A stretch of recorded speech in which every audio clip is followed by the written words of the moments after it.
This is Teachers Talk Radio, and you are listening live.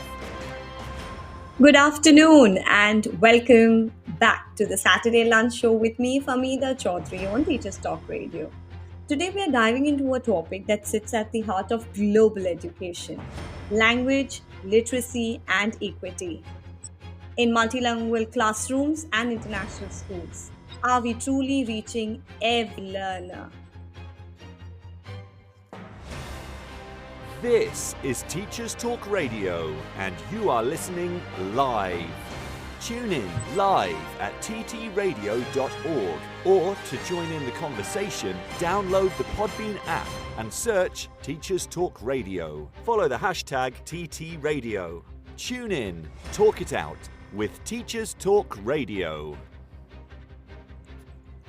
To help us explore this, I'm joined by the incredible Elena, an experienced EAL teacher, leader who has worked across CBSE, IGCSE, and IB curricula.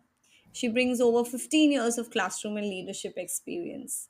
Her journey spans India, the UAE, and beyond. And today she helps us reimagine what inclusive literacy can look like when it meets real world classrooms. Elena, welcome to the show. Thank you, Famida. How is my And sound? I couldn't hear you. Could you repeat again? I just want to check Yeah. if your volume is clear. Yes. How's the volume? How's the sound? Yeah, now, perfect, perfect. Yes, tell me. Okay. Good. Thank you, Famida, for introducing me. I'm happy to join this wonderful podcast, and this is my first time, and I'm really honored to be here.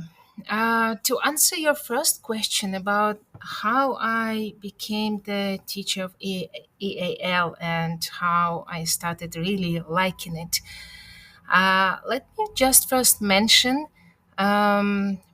talk about my background. My EAL journey begins in Russia.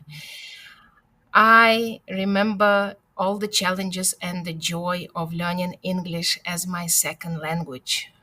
I have been a great fan and still of Michael Jackson.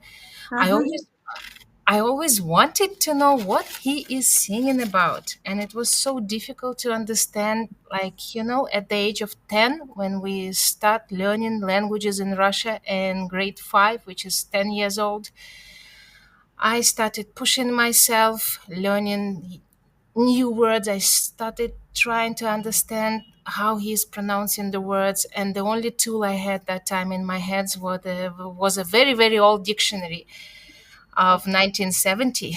Oh, Um, this is how I was inspired to continue learning English and to make it possible that people around me will have an opportunity to learn it the way I learned and will be able to understand the songs and the movies that were coming from the US mostly that time.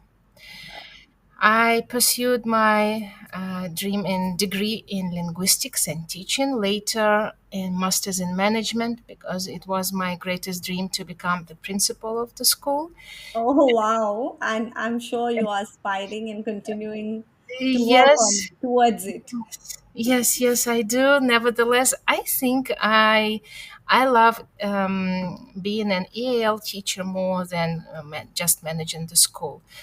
I have a great opportunity to contribute to the child's development. I have that wonderful opportunity to see my students' smiles when they achieve something that was even not possible for their parents.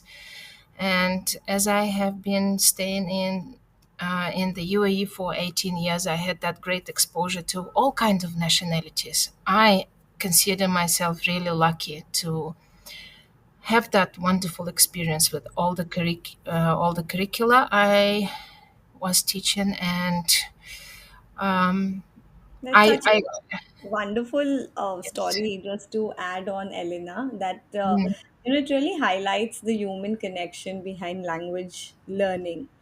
It's amazing how, like, just a spark of curiosity, like wanting to understand your favorite singer, can grow into a lifelong passion and profession. And I love that it only also reminds us that, how that learning a language isn't just about grammar and vocabulary. It's about identity, belonging, and connection, I guess. So, building on that, Elena, having been a language learner yourself, how has the personal experience shaped your approach as an EAL educator and leader, especially when you work with students, as you just mentioned, who are stepping into English for the first time? Well, um, as I've said, that's a very unique experience, and as I'm a head of ELL department in my school now, it's like Mm-hmm. 25% of the students who are in our school, Mm-hmm. they have real struggles with the language. The only person I think, in my opinion, though many can disagree, the only person who can really understand what students want is the person who was in their shoes many years ago. Mm-hmm. And I think I really inspire my students with the examples. It's not just, following the syllabus and limiting yourself with the framework and curriculum, but going deep in understanding students' culture and talking to the students about their interests and understanding what is there so special about their language that I can help them with to continue when they learn English. This is so much more. EL teacher is like a therapist, is like a person who is there anytime ready to listen to the student because they're so scared to Mm-hmm. uh, even to say a sentence without being judged by their classmates. So with me, they're feeling absolutely safe. They can come to me anytime and we can discuss anything. Okay, sometimes we use Google Translate for that. Sometimes we use any other tools that help us understand the meaning of the words. And still, my session, at the end of my session, students leave with a happy smile on their face.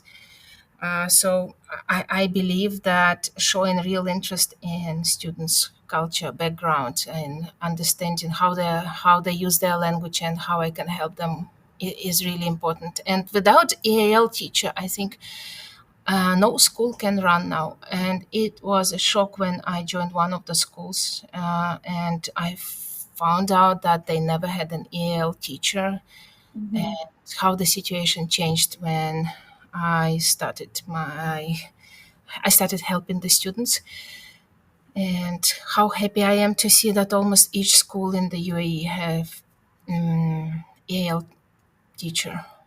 And I think that also is a popular practice in schools all over the world because Yes. people travel and there are more and more non-native speakers in each country. Mm-hmm. So, just taking back to our topic, we said like something related to equity. We often talk about equity in education, but how often do we connect it back to language? So, in your experience, how does language learning intersect with educational access and opportunity?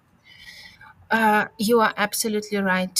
Equity is what I discuss with my students when they come to my lesson. They're always surprised why other students are in the classroom doing one activity, but we are with you doing something different. And I'm explaining to them that we are actually trying to teach the same thing. We are trying to explain something about things around us, explore the world, talk about space, talk about science, plants, but we are doing it differently.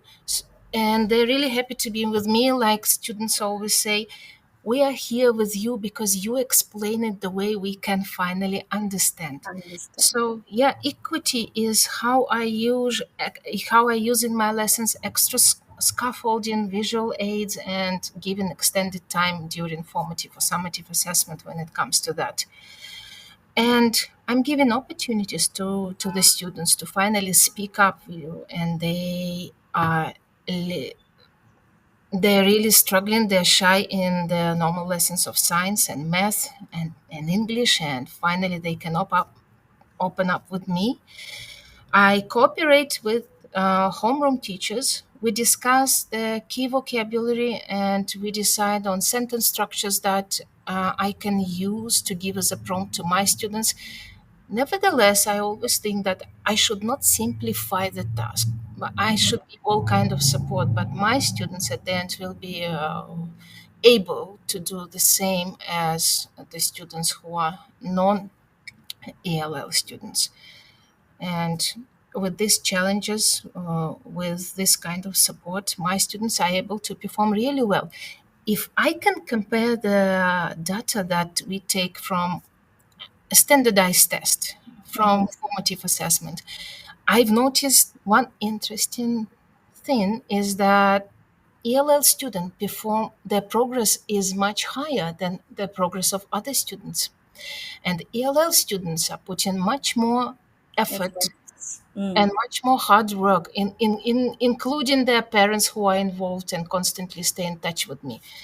And I am so proud that these students, when they grow up, they will become really strong, they will become really hardworking, they will know that if you don't give up, anything is possible.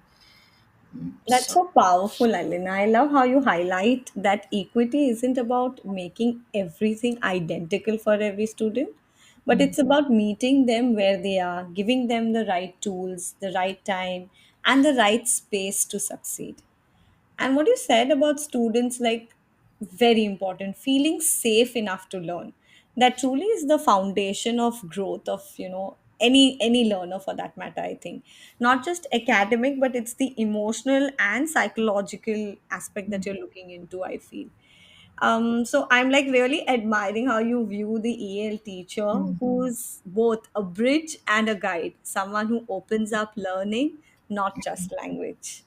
So moving ahead, Elena, you worked across different systems, CBSE, IGCSE, US curriculum currently, I guess. So how do views on literacy differ across these frameworks, and how does that impact the teaching strategies? oh, that's a wonderful question.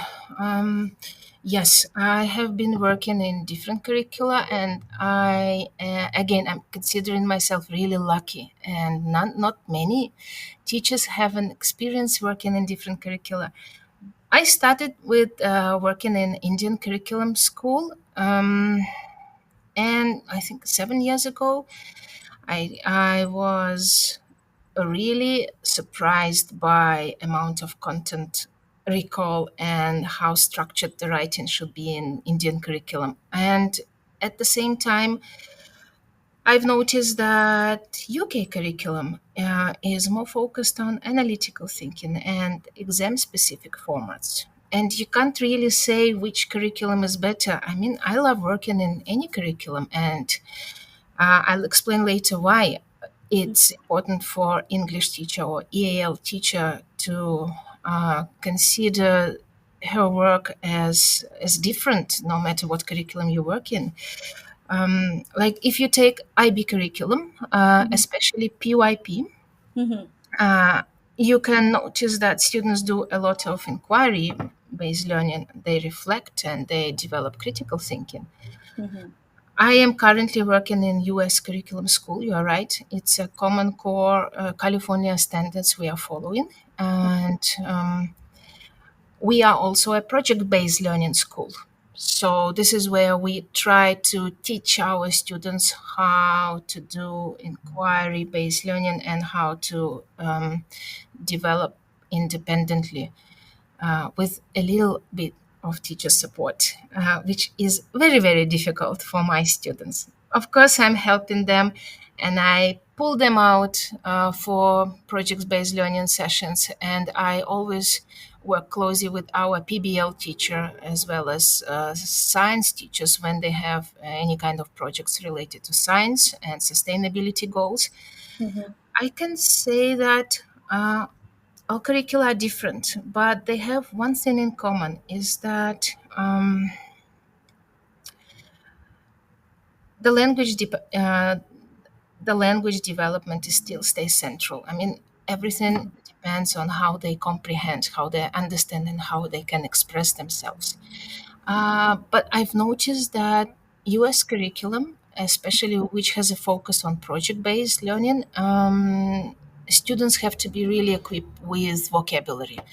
Okay. That is why I always start my day with new word. We use a word a day. We use different resources, and there is always a student in charge who will introduce the word. There is always a dictionary on the student's desk, and I think I have achieved a lot because my students are able to use the dictionary, unlike in September when they just started their academic year. Mhm. They had no idea how the words are in the dictionary. And my advice to other educators is to start with picture dictionary. Once they must have mastered using picture dictionary, then you can give them a normal dictionary. Not going away from technology, my students learn how to use electronic dictionaries. They look a bit like calculators, so it's another excitement thing for them. Mhm. This is how we are helping them when it comes to vocabulary. Vocabulary is the main struggle for them. Now, vocabulary, reading, and writing comes from practice. How they practice writing, most of ALL students, because they are not exposed to language at home, finding it very boring and difficult to do writing. Mhm. Nevertheless, if it is again, I will repeat, on the topic which is really interesting, they're happily doing it. Mhm. Apart from that, we have projects like we have passion project. So my students are following any passion, any hobby they like, and trying to create something like a journal or review. Or one boy is currently working on a map. He created the map of his own world, and it's different from this world map. And every day he's giving me updates on how things are moving, how the connections between countries are happening, what's the relationship. Some countries are friendly, helping each other. Some countries decided to send some goods by ship. Uh, there is a tornado somewhere, and every time we are learning um, new vocabulary, especially related to science. Mhm.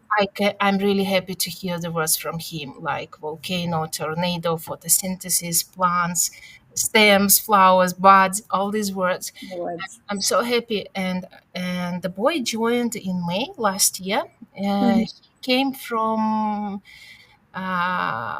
Asia, from Asian country, and he had never been attending any school. So he was in grade three with zero English and never attending school, every day crying. And now I see a boy who is drawing a map of the world and telling me what things are happening. I am astonished. My girls are more like into journaling, so I buy stickers for them, and I'm teaching them how to do scrapbooking. From them, what is required is to write some paragraphs from time to time, read the books, and maybe give me some book reviews and do some short story writing.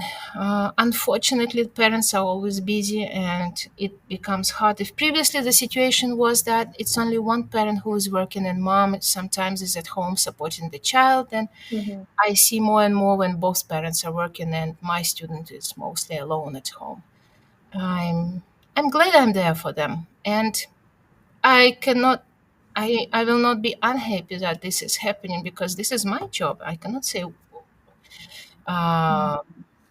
I cannot say any negative things about the situation. I think it's everywhere. We just have to accept it and adjust ourselves. And we cannot blame the parents. This is life, and I'm also a working parent with two children. Mm. So I'll continue doing my job, helping them, and staying as creative as possible. And no That's matter what curriculum I work in. absolutely, Elena. I think that's such a powerful observation, like across all curricula, whether it's content heavy, inquiry driven, or the project based, one thing remains constant, and the heart of it is the communication. I think the ability to express, understand, and interact meaningfully. And I love how you have emphasized that vocabulary isn't just academic, it's like a survival skill, especially when students are engaging with real world projects and you want them to do independent learning, right? Yes, yes, Absolutely. absolutely correct. So we would just take a quick ad break right now, Elena, and we are having a brilliant conversation on this topic, and we'll keep that going, and we'll be back after the short ad break. Sure. Hi, secondary school teachers. We're Apps for Good, and we give schools like yours free introductory computing courses. Our courses are for everyone, including those who aren't computing teachers, and they're fully equipped with resources mapped to the UK computing curriculums. Independent learning is central to our courses. Your students will develop essential and digital skills by working in teams to create prototype apps. We'll even connect you with industry volunteers to give real-world feedback. Let's empower every young person you teach to shape their future with technology. Speak to us at www.appsforgood.org. Did you know that every year, half of disadvantaged children who are top attainers at primary school don't go on to achieve top GCSE maths results? At Axiom Maths, we exist to change that. Our fully funded program helps schools nurture young mathematicians through weekly face-to-face maths circles, where pupils tackle challenging and exciting problems outside the national curriculum. With just under £3,000 annual funding, expert training and quality resources, we give schools everything they need to inspire the next generation of mathematical thinkers. Want to make a difference?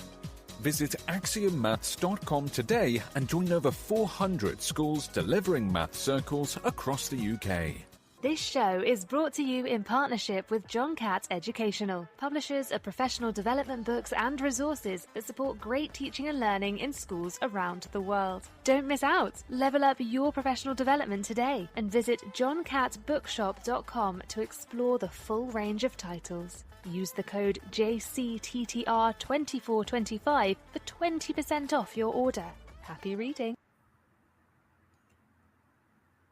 Welcome back, everyone. If you've just joined us, we are talking about language equity and giving every learner a voice with the amazing Elena. Feel free to drop your thoughts or questions in the live chat. Now, Elena, before the break, we were discussing vocabulary, project based learning, and a lot. But now, moving forward, to you did give us some practical strategies, but I want to, dive more into it, like some go to classroom strategies that have worked well for supporting our EAL learners. Sure, I'll be happy to do that. I think that's of all questions that must be the most important because when I have been working as an English teacher and did not require much rather than just my presentation books and worksheets, being an EAL teacher requires much more. Mhm. And definitely scaffolding, visual pictures, charts, we know all that. That we know children learn through sounds, through pictures, and kinesthetic children will learn through hands-on activities. I use a lot of graphic organizers for them because I think if I teach students how to logically express their ideas and prepare themselves before it comes on paper in the form of essay, this is really important. And I've noticed that it's not even about teaching the language as well as teaching students to be organized. And organized in a way they know how to get help from my classroom. My classroom strategies are mostly um, the resources I'm using. So Okay. it's around my students, and I have borrowed the idea from kindergarten. In any curriculum school, you would say an Indian curriculum or US curriculum, they learn through games. They're playing. They have learning stations. And I was thinking, my children will also learn through playing, through uh, hands-on activities that require creating something, and I am using every day such classroom tools as Lego. I believe this really helps, and any teacher can use it the way they want. It, what different is, I write the words on my Lego blocks, and I stick to colors. So green color will be for verbs, and yellow color will be for adjectives, and my students know that. And once the task is done and I assign them learning stations, they're really happy to use those. For my younger students, they love using augmented reality tools like, um, for those maybe who don't know, it's when you scan a picture and it comes to life on your screen of the iPad. So it mostly comes to learning the letters. So when I'm asking them to identify the letter or find the letter, then scan it. Whatever pops up on their screen can be an animal. The name of the animal starts with the letter. They have to later draw it, trace the letter. They can build the letter using magnetic blocks, Lego, etc. Even simple Jenga games can be transformed to help EAL teacher by writing words on Jenga blocks. And when my students play Jenga, the set of blocks they get at the end before Jenga falls, they create sentences and then compare whose sentence is better. We make funny sentences that make no sense. That also helps students understand that they have to be careful when they build a sentence. Uh, I use, for my small children, I use everything. Ice cream sticks where I write the letters, and the pegs with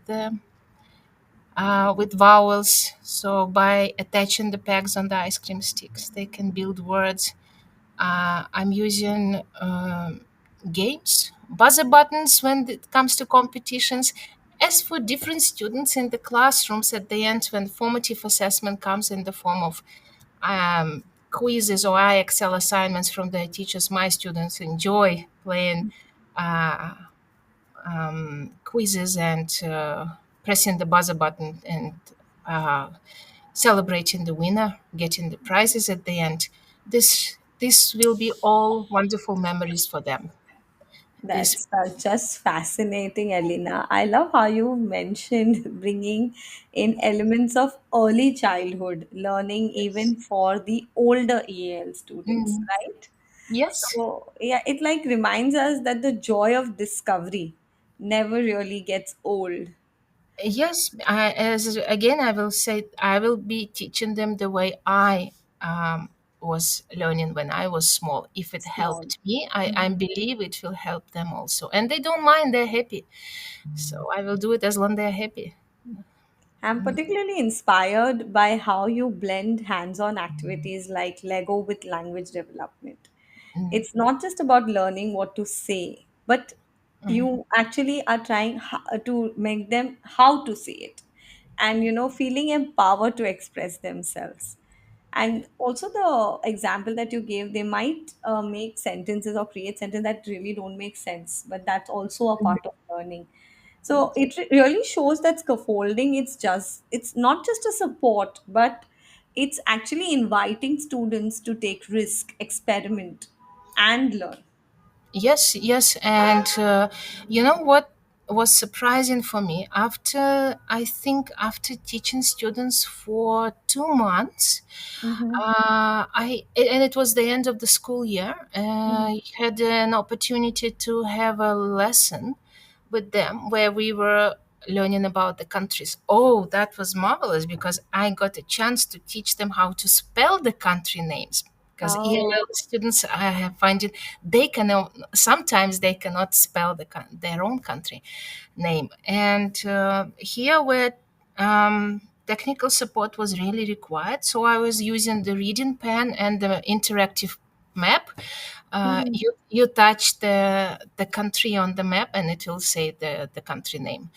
Moreover, the students not just were able to show where the country is. By the way, only 50% knew where their country is. So by the end of the lesson, they finally learned where their country is. But what was interesting, out of 8 students in my group, approximately 4 students did not know where their friends are from, and it was surprising when we started discussing why it is happening that way.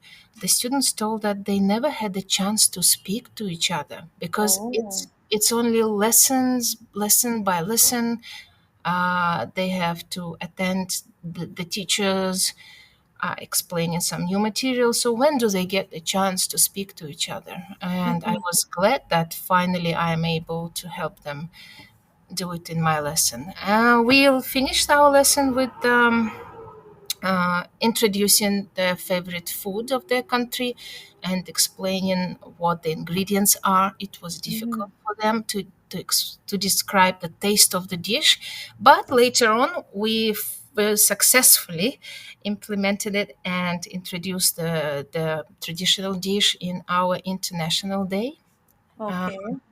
I, I think the Russian stall was really crowded. The students really tried to explain how the dish tastes and giving it to the rest of the students and parents. And when I was trying to stay away because I didn't want to involve and be a translator between my students and the other parents. So they managed. They They managed, and managed. yeah, it was a success.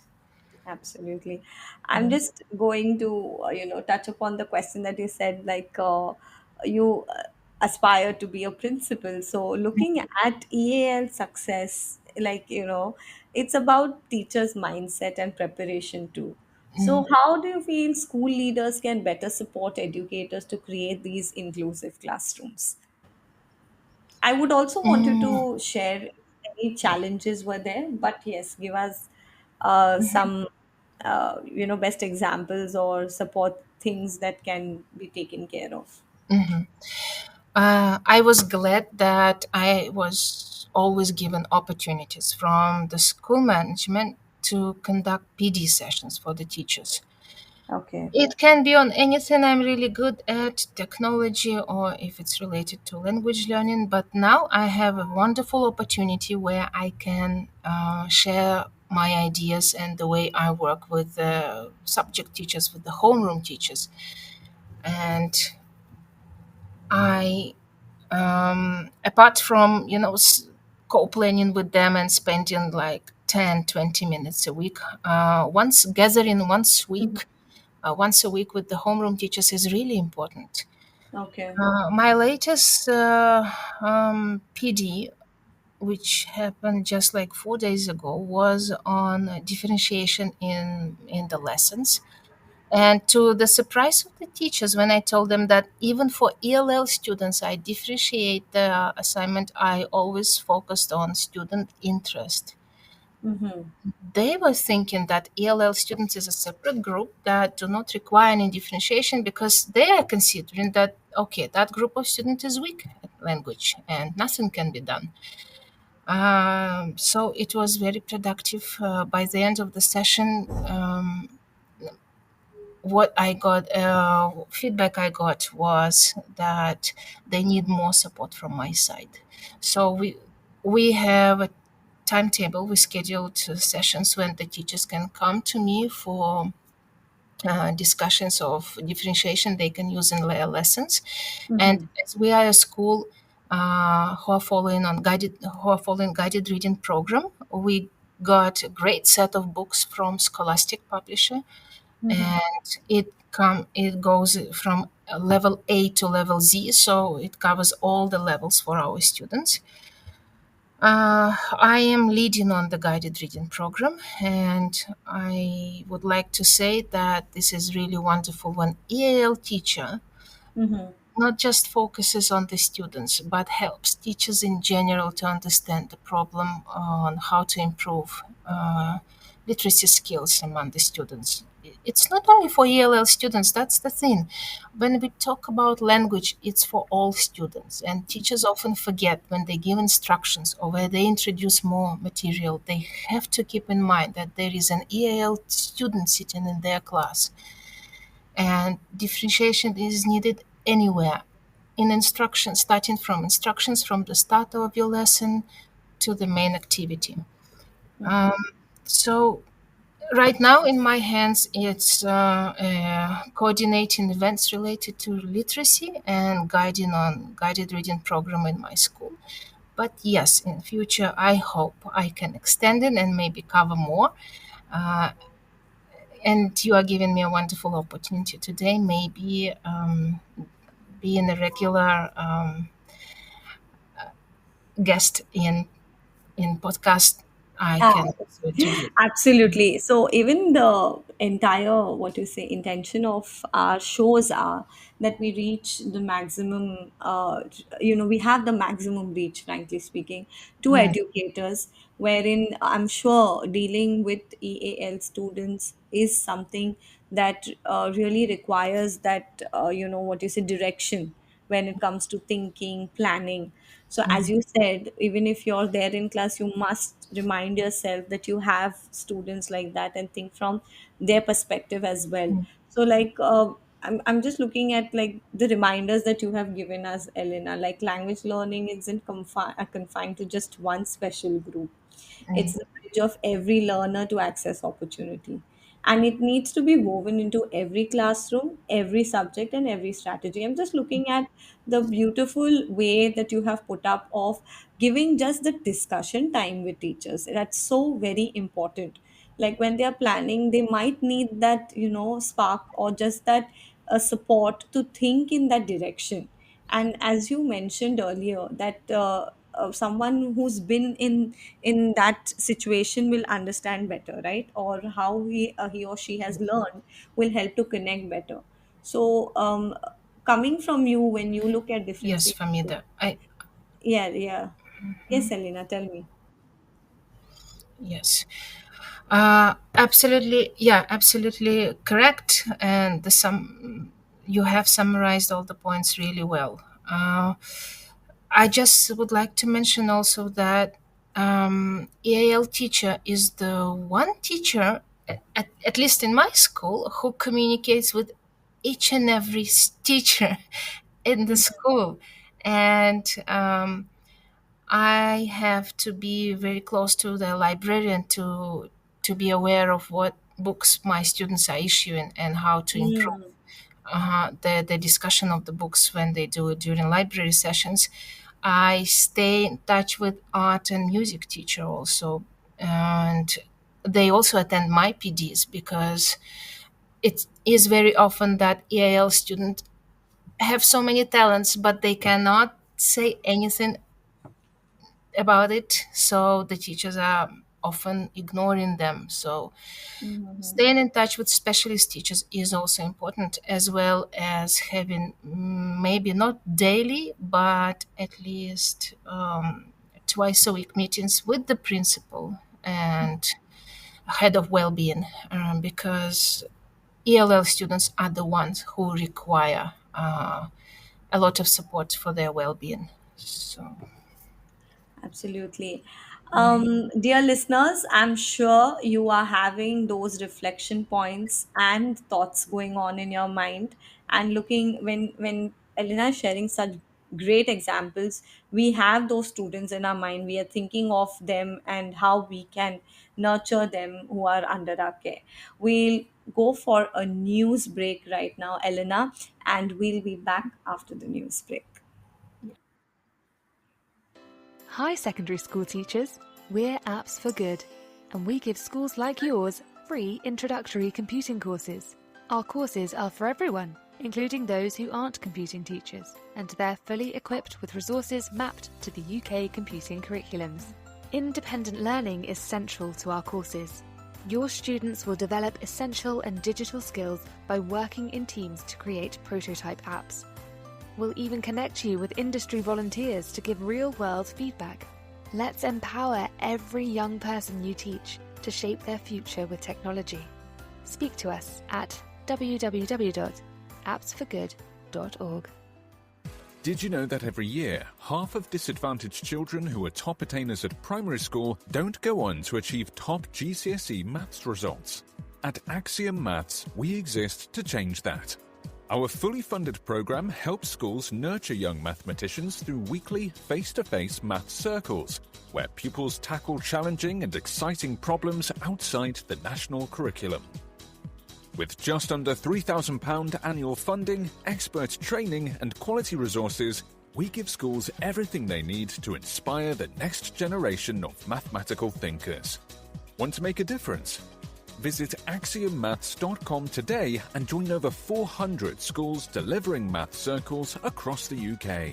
This show is brought to you in partnership with John Catt Educational, publishers of professional development books and resources that support great teaching and learning in schools around the world. Don't miss out. Level up your professional development today and visit johncattbookshop.com to explore the full range of titles. Use the code JCTTR2425 for 20% off your order. Happy reading.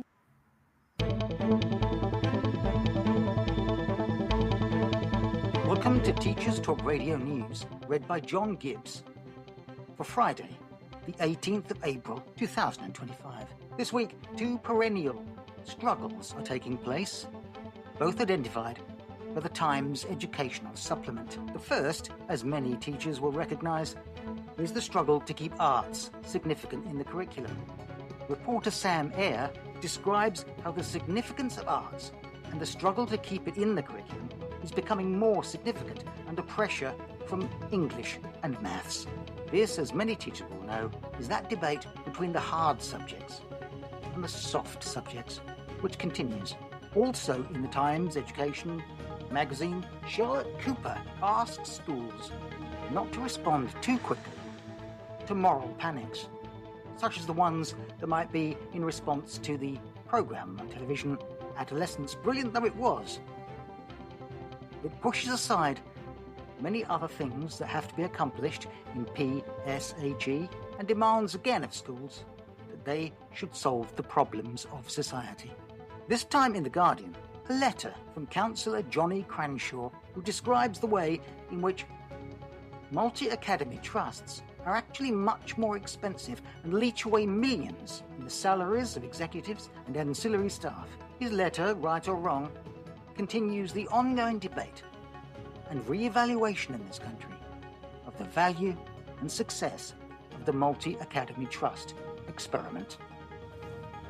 Also related to some of the perennial problems and questions that many people ask about schools was a thought-provoking article in The Guardian this week by Eva Wiseman. She asks, there certainly is a problem with attendance in schools at the moment. After the pandemic, it's really gone down significantly. Everyone agrees that this is the case. But should we be asking, what are schools for? Is this a symptom rather than a problem in itself? Is the problem something underlying, something that looks us in the face? Are these the schools, she asked, that Michael Gove built? Schools where the discourse is about delinquency, feckless parents, lazy students, and discipline.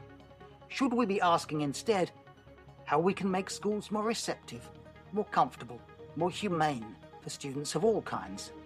Again, right or wrong, these may be things that we should certainly be asking ourselves. Sky News picked up on the Andrew Tate phenomena. Misogyny. Young boys as young as 10 barking at female teachers, blocking doorways, and so forth. Is this part of the moral panic? Is it real?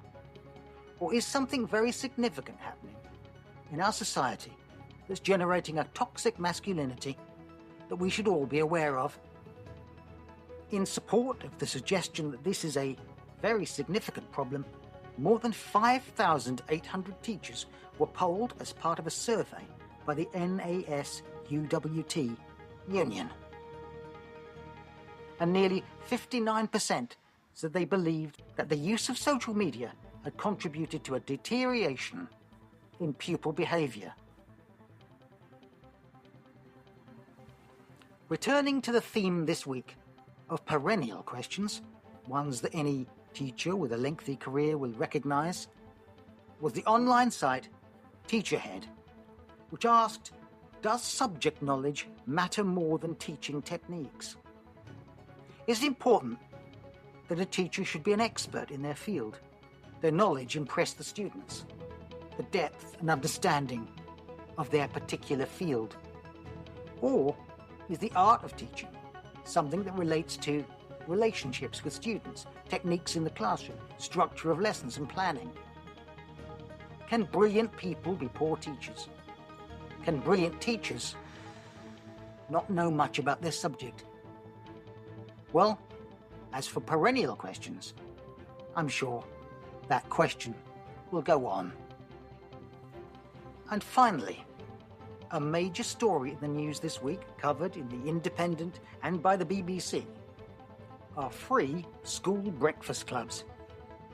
They provide 30 minutes of morning childcare and a breakfast, and the trial is taking place in 750 schools until July. This was an election promise by the Labour Party and is being carried through by the government. Critics wonder whether it's being properly funded, with many schools suggesting that the costs will fall on them. It is generally agreed, however, that a good start and a breakfast and a period of time where students can begin their day before the pressures of school starts is probably a good thing. In the 1960s, we were urged to go to work on an egg. Not such a bad idea. This has been your Teachers Talk Radio News with John Gibbs.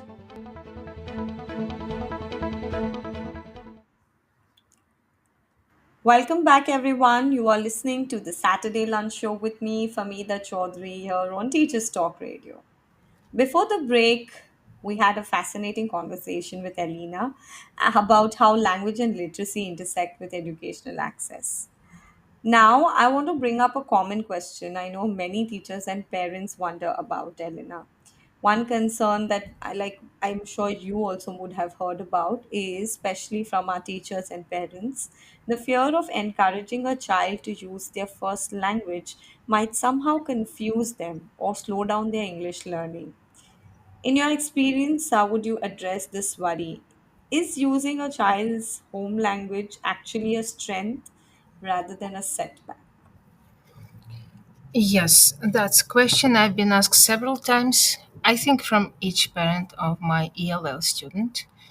And as a parent who is bringing up kids who are also bilingual, I would be happy to answer this. I think it's a myth that using a child's first language confuses them. In fact, the research shows that maintaining and developing the first language supports English acquisition. Now, bilingual students often become more fluent in English because their cognitive and academic skills transfer. And I've noticed it a lot that um, my students, as well as my own kids, when they speak two or more languages, when they have one language at home and the second language at school, or perhaps using two different languages to speak to their parents, actually they benefit from this. Um, Multilingualism boosts problem solving, empathy, and flexibility. And I have often noticed that when it comes to vocabulary, when I introduce new words, I can see the spark in my students' eyes in the class. And if I have, say, 7 students, and all 7 are from different countries, or maybe like 3 students will be the ones who speak Arabic at home. And and how interesting it is for them to guess the meaning of the word. And here, when it comes that students from European countries may find the stem of the word familiar, and the students who are French-speaking students may say, "Oh, isn't it that word which I have in French?" And then we start digging deeper, and it will never happen in the lesson, in the English lesson with students who are non-ELL students. We are the lucky ones to see at the origin of the words. We can analyze, we can look at the origin, we can see if the word keeps its pronunciation in different languages, if we borrow it from their language, and how proud they feel when they say the word pizza, and and or cappuccino, right? And we keep the pronunciation as is when we borrow it from their language, and we say thank you for giving us this word. It's Mm. wonderful. Mhm. And uh, when we read stories where the like even the names of the students should be pronounced the way they say it in Spanish, how curious they are that, oh, that letter sounds like this in and like this in different languages. And when I speak to the parents and I explain them, I'm so happy that your child is giving me an opportunity to compare words from his language to English, and how happy the parents are that they continue speaking to in their native language to them. And and I think this will continue uh, Mhm. to be a good practice for parents who do just a little bit of research before they decide to exclude their native language and focus on English. And even if they are not very strong English speakers, that will always be a good decision to continue keeping cultures and native language in their family. It is never a mistake. It is a mistake to exclude it, and it is a mistake after 5 or 6 years when parents notice and it's basically late to do anything. It's it's late to introduce small languages to the child. I would just give advice whenever EAL teachers have an opportunity meeting the parents to mention not to be scared of anything. Children are like a sponge. They can learn any language, and earlier you introduce So, it, easier it will be for them. absolutely. So, again, Alina, you've highlighted that multilingualism is not a barrier, it's actually a bridge. It's a gift that strengthens the cultural pride, connection, and critical thinking. It is shows that honoring a child's first language can empower them rather than confuse them. Mm, So, I think, as you rightly said, if we have our meetings and if we speak that, that way to the parents, giving them that confidence that mm, it's just a matter of time that the child will, uh, definitely pick it up and take it forward. So, I think that reassurance is something I think parents would be looking up to. Um, mhm, I had a question personally, Elena, and I want to put forth this and ask because I'm sure the people listening to us, a few might also have this question. When you, what advice like could you give to parents who at home English isn't their first language? So, what can parents do to support kids at home? Oh, wonderful, wonderful. I start my meetings with that problem when we have meetings and coffee mornings with the parents in my school regarding how would you like us to support you to support your child at home. Okay. I always explain to parents that English is not difficult when you understand the structure, and the structure is so simple. Every language in the world, in fact, has who, has action, has where, how, and when in a sentence. So Okay. it's not needed that the parents have to learn parts of speech. They need to know, oh, this is the verb, this is the noun, this is adjective. All they need to know is to break the sentence into segments, and each segment will be who, action, where, when, and how. And if they speak at home in full sentence and learn the language together with their children, if they listen to them, if they don't ignore them, but instead include themselves in conversation, that will be really wonderful. But for parents who have zero English and not eager to learn anything, I would say speak to your children in your own language. Read them stories, read them bedtime stories. It doesn't matter what language, but you have to speak to your child. As I mentioned, language has a structure. More you speak to your child, more your child will understand the structure. And even for me, I'm not just reading English books. I try to have a balanced amount of books I read, not daily, but maybe twice a week in my native language as well as in English, because more I read in my native language, more I understand the beauty of the language and the beauty of necessary sensory words and adjectives I use in my speech, Hmm. more I will start using it in English. Mhm. And parents should understand that this kind of support of speaking to their children, asking them questions and pushing them to answer in full sentence is really great. Apart from simple things parents can do every day, like what I mentioned, definitely reading. And it's not an excuse that books are expensive, you cannot afford the books. I support my parents with giving them access to free resources where they can find all kind of books and graphic novels and comic books, anything. I keep saying anything you read is still reading. So whether it is a graphic novel, which is sometimes not really appreciated by parents, or whether it's just a book without illustration, it's still reading. Okay, Elena, before we wrap up the show, I want you to just, give your ending advice or something that all educators must not forget, or, like a short, summarized version of our topic.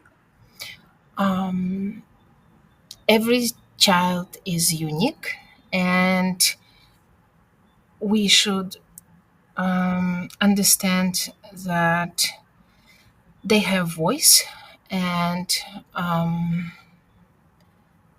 we need to respect we need to respect them, and we need to understand that we as educators are there to support them. I know it's difficult, but you can never ignore any child. And to make your life easier, go for research, read and watch. Even TikTok with their shorts help me to get ideas for my EAL classes. Every day, do a research. Every day, read how to help your students. More you read, more you implement in your practice, easier it will be. And if it was really difficult and I didn't know how to be with some complicated cases at the beginning of the school year, now I feel like I'm a second mother to the students and I understand them so well and they perform so well. I'm so proud of them that this is the reward for all the hard work you put. So remember, it's difficult at the beginning of academic year, not knowing the language of the student. It's double difficult. But we as educators will find a way. Just keep learning, keep researching, keep reading, keep talking to their parents. You will make this world a better place, like Michael Jackson said. Make it a better place. All will be good. Thank you so much, Elena, for sharing your expertise, your passion, and your real world strategies with us today. Your words truly remind us that language is more than just a subject, it's the bridge to belonging, empowerment, and confidence for every learner. To all my listeners tuning in, whether you are a teacher, a parent, or someone passionate about education, today's conversation is a reminder that creating inclusive, language rich classrooms and homes is a collective journey.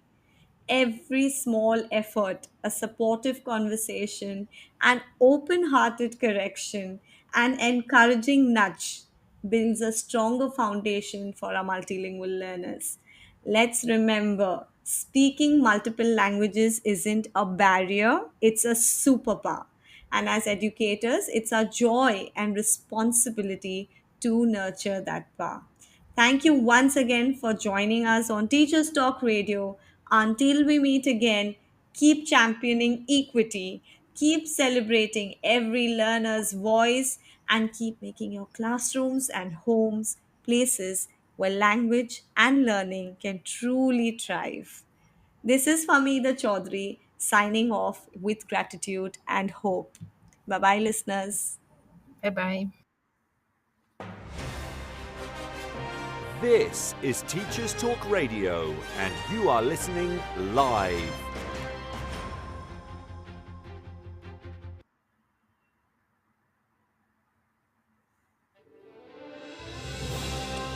You've been listening to Teachers Talk Radio. Tune in live and listen back at ttradio.org. We look forward to hearing from you next time on Teachers Talk Radio.